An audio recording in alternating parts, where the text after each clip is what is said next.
Brazil. I am Janelle Reyes. I am Andrea Casey.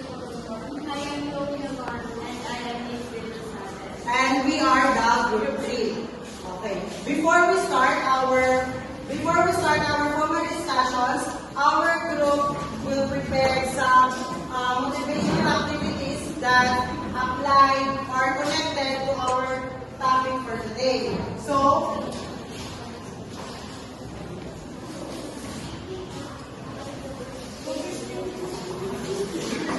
okay, ang title ng ating lalawin, and I guess the word without touching your lips. So, this is the mechanics. 1, the class will divide into 2 groups, and each of the group will be giving a box containing different words that they are going to guess.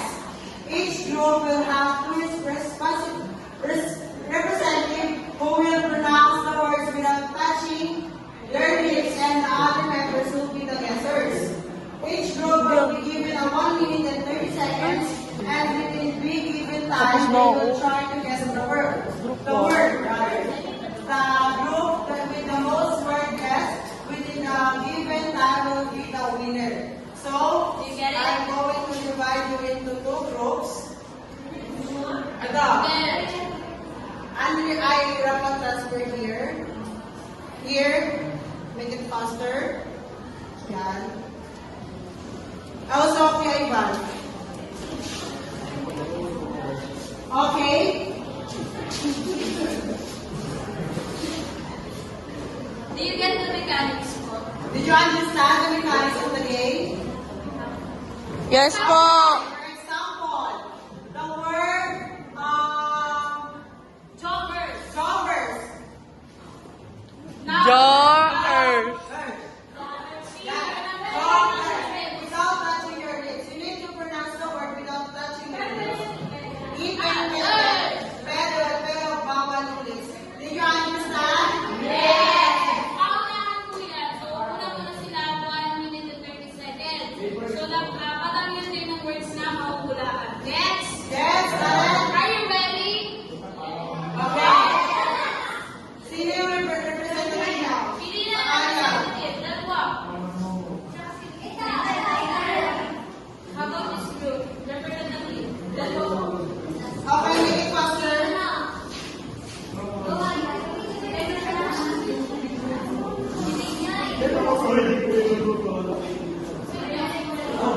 Ano ginagawa? Okay. Face your members.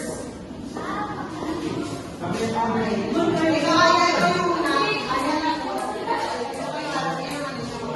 Tapos ikaw muna after mo. Yun na lang. Ayun na lang.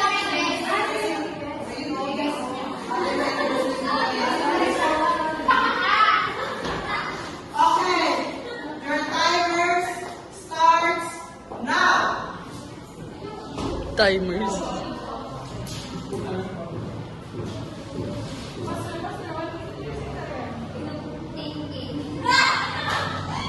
Go! Very good. Go! Go na! Sa isa lang. Go!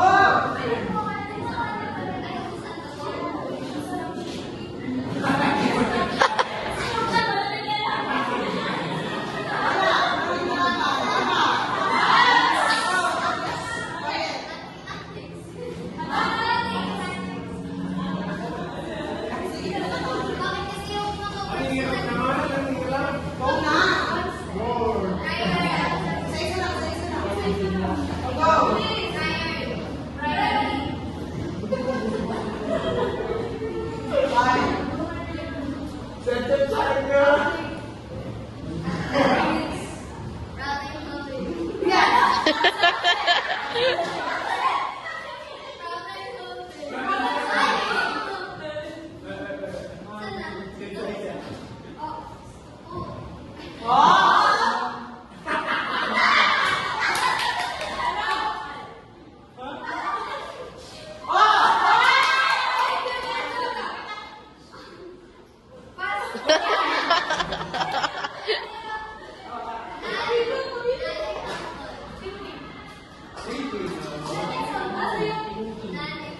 Okay na, stop na. Okay na.